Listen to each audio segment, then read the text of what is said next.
Diputado Martínez, Sí, no se escucha. sí, señor presidente. Sí. Eh, bueno, como parte del interbloque del Frente de Todos, quiero, bueno, agradecer a las fuerzas de la oposición por dar tratamiento a la ley impositiva.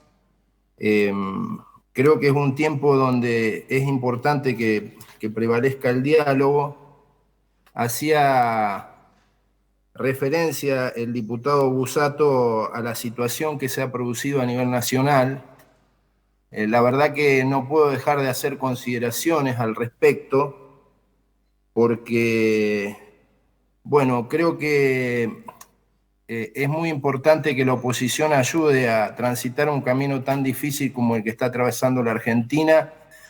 en el medio de la pandemia. Y en esto celebro la vocación de esta Cámara de continuar el diálogo y no rechazar el presupuesto. Como así también tengo que señalar lo que ha sucedido a nivel nacional, ¿no? Donde las fuerzas de la oposición han entorpecido el tratamiento del presupuesto, estableciendo un rechazo in limine de la propuesta del Ejecutivo, instalando esa idea de que cuando peor, mejor, y poniendo palos en la rueda en una situación tan complicada como la que vive la Argentina. Al respecto quiero decir también que el gobierno, que efectivamente por primera vez era una aproximación genuina a un plan de gobierno, entendiendo que el año pasado estuvimos atravesados por la pandemia y fue un presupuesto de contingencia, y entendiendo que en el primer año de gestión tuvo que abordar la difícil situación desde el punto de vista de la Argentina que había dejado el anterior gobierno. Y para hacer un poco de historia, el fundamento principal esgrimido por los partidos políticos de la oposición fue que el presupuesto 2022 no reflejaba la realidad económica y que las variables económicas de su formulación no se condecían con la realidad y las estimaciones privadas. Yo me he puesto a analizar cuál era justamente la situación de tratamiento de los anteriores presupuestos a nivel nacional,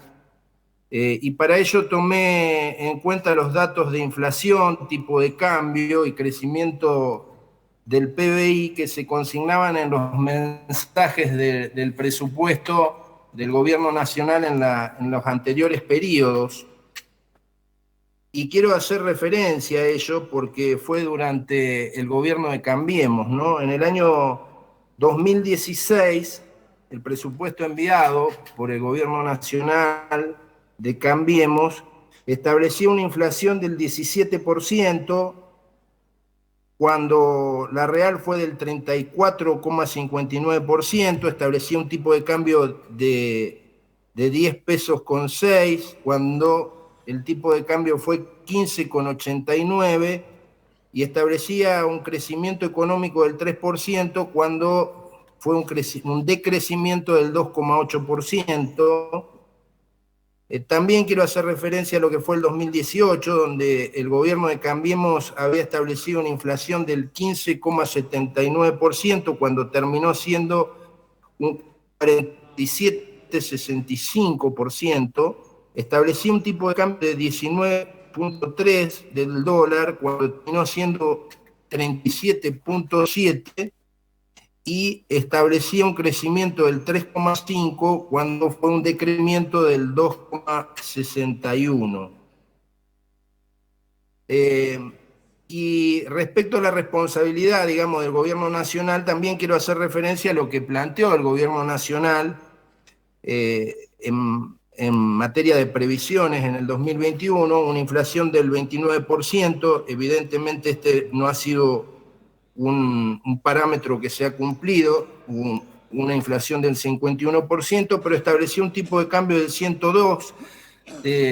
por dólar, que incluso en la oposición era señalado como inviable y, bueno, el tipo de cambio real a la hora del tratamiento era de 102,24% y un crecimiento económico del 5,5% cuando el crecimiento económico que se dio en la Argentina el año pasado, producto del rebote, es importante señalarlo, a partir de la eliminación de las restricciones del COVID del 10,9%. Yo me acuerdo cuando sucedía que las expectativas del gobierno de Cambiemos no cumplía con los parámetros de su presupuesto, la explicación era que habían pasado cosas, ¿no? Y más allá de donde nos ubiquemos desde el ámbito político, creo que estos días hemos visto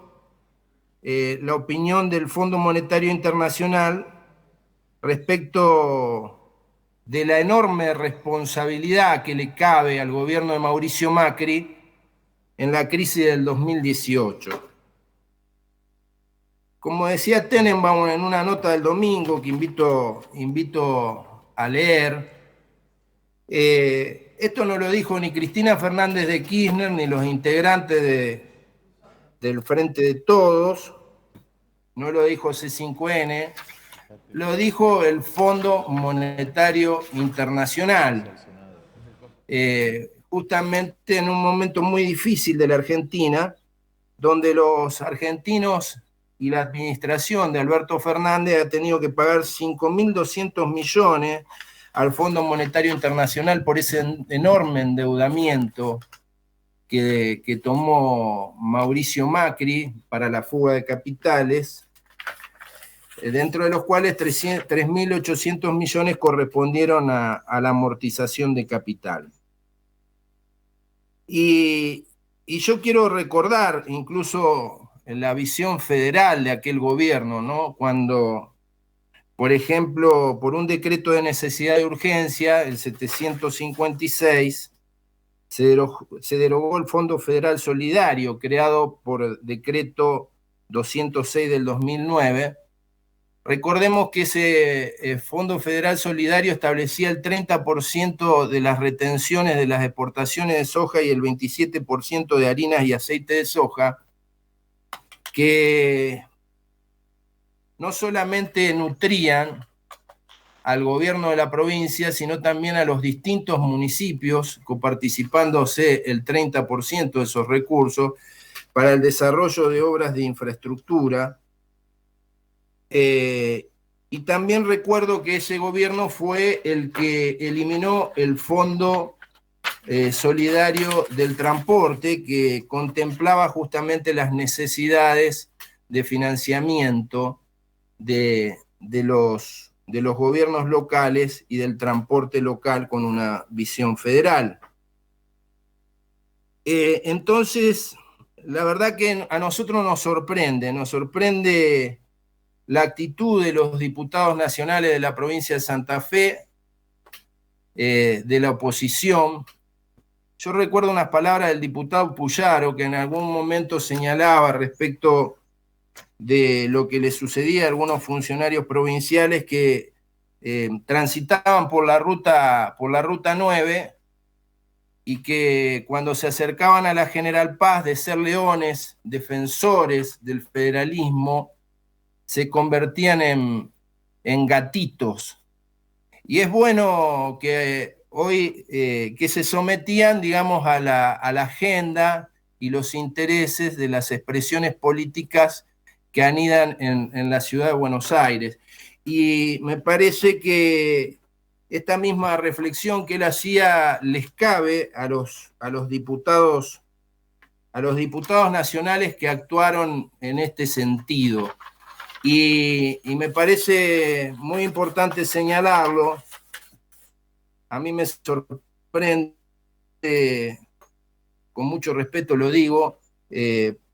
los diputados del Frente Cívico y Social, porque estoy seguro que tal vez si hubiera estado Miguel Lichi o hubiera estado el exgobernador Wiener, esto no hubiera sucedido. Pero para hacer una referencia concreta respecto de lo que ha sucedido, respecto de este concurso de la oposición de ver quién pone más palos en la rueda, a nuestra provincia esto lo va a afectar en numerosos recursos que no vamos a poder contar y que va a exigir, por ejemplo, que los municipios tengan que modificar la ley tributaria provincial para poder hacer frente justamente a sus erogaciones. Por ejemplo, en el de bienes personales, a la provincia de Santa Fe se la va a afectar con 6.589 millones. Estas son las estimaciones de rentas generales del gobierno nacional, lo cual significarían 886 millones correspondientes a lo que pierden los municipios y comunas. Y en nuestra provincia, en lo que respecta al impuesto a las ganancias, por no haber acompañado ese presupuesto, se va a afectar en 8.683 millones de pesos, lo cual significa 1.166 millones los que pierden los municipios y comunas de Santa Fe. Solo en estos dos conceptos se pierden 13.019 millones y los municipios 2.053 millones. Y otro tema no menor, porque justamente hay que resolver la situación heredada del gobierno de Macri, es el tema del transporte de pasajeros, donde justamente no se logró la aprobación que significaban justamente a través del Fondo de Transporte Público de Pasajeros un aumento nominal para las provincias de 19.000 millones y para la provincia de Santa Fe de 2.751 millones, lo cual evidentemente, digamos, sigue existiendo esa vocación por castigar,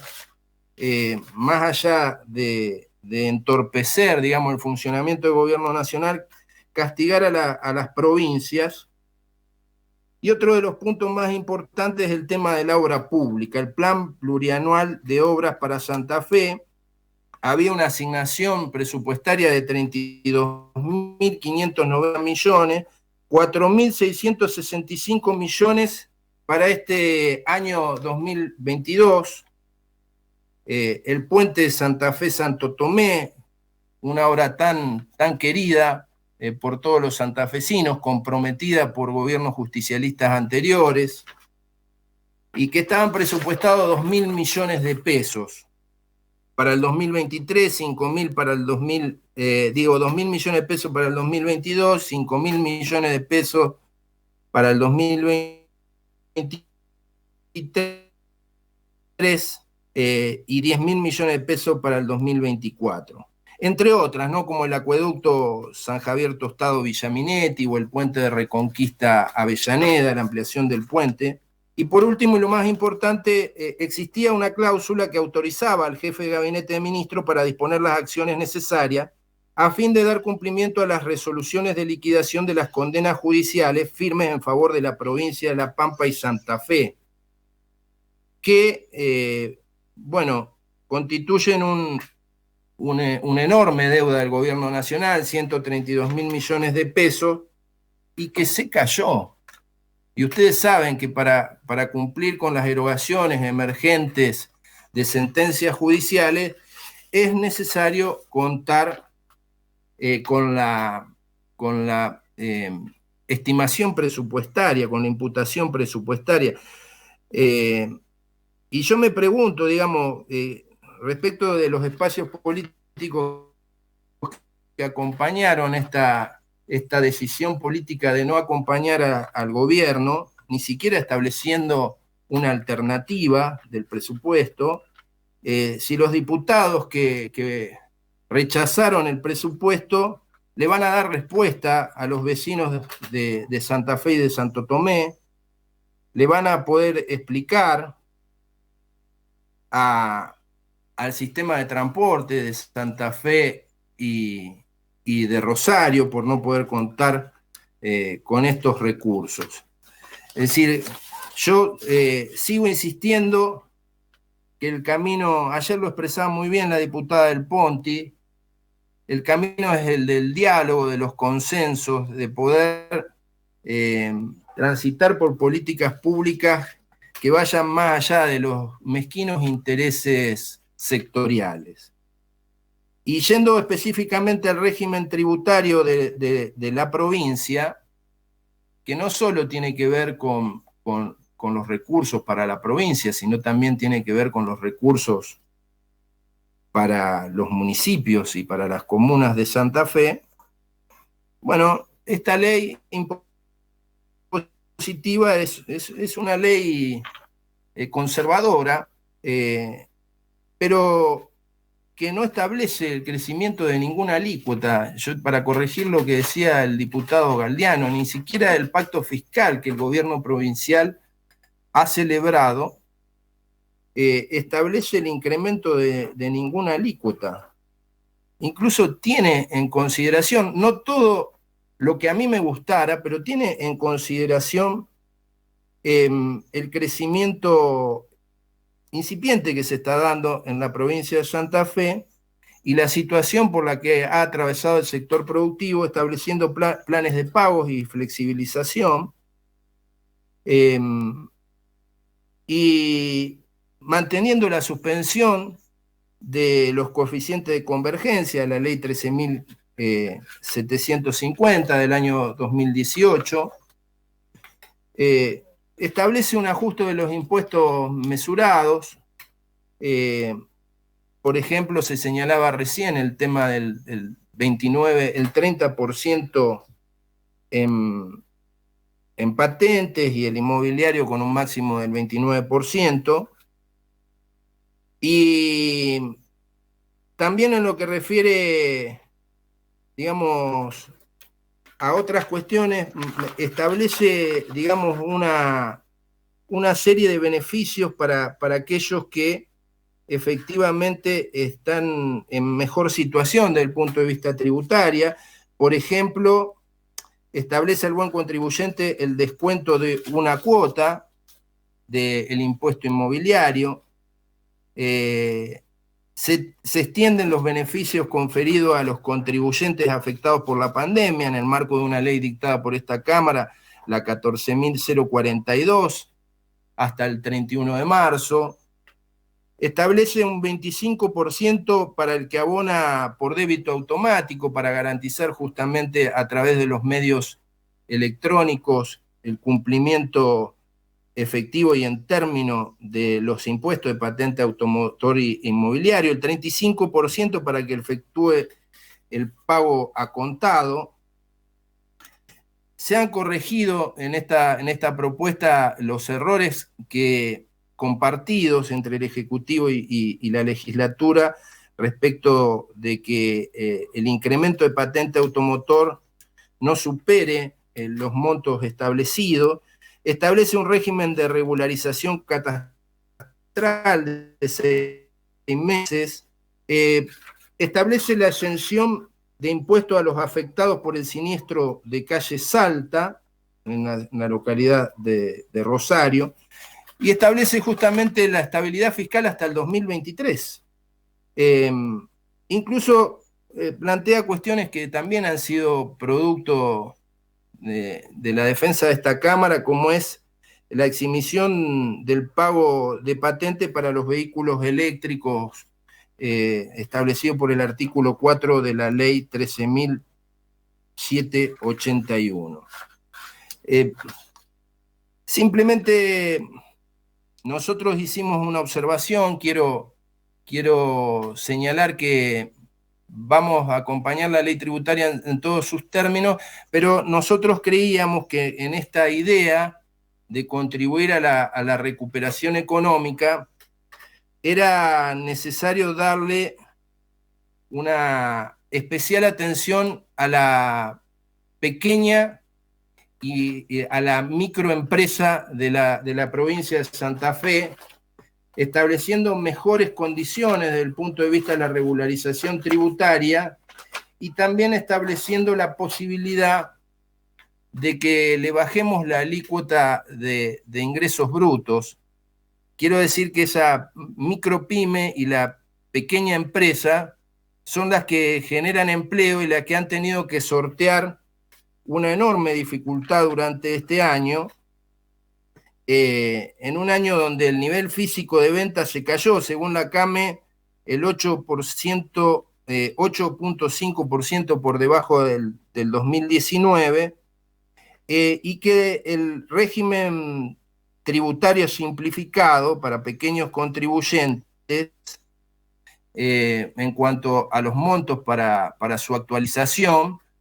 se han actualizado al valor del 40%, lo que en el caso de existir una inflación por encima de esos valores, va a hacer que muchos de estos pequeños empresarios y microempresarios no puedan acceder a ese régimen de excepción. Por otro lado, tengo que decir que voy a acompañar a la modificación que ha propuesto la oposición para el municipio de Santa Fe y el municipio de Rosario, pero sería muy importante que quede claro que esta legislatura y el gobierno provincial está acordando, discutiendo, debatiendo justamente cómo resolver esa situación de esos municipios, y que sería muy interesante que los intendentes de ambas ciudades le pidan explicaciones a los legisladores nacionales por el enorme daño que le hicieron al federalismo y a la provincia de Santa Fe, y en especial a los municipios y comunas de nuestro territorio. Por todos estos motivos voy a acompañar la ley tributaria y espero realmente que sigamos en el camino del diálogo, y agradezco la predisposición de toda la Cámara de seguir discutiendo y debatiendo para darle algo que es necesario, que es un proyecto de presupuesto al gobierno de la provincia. Nada más, muchas gracias, señor presidente.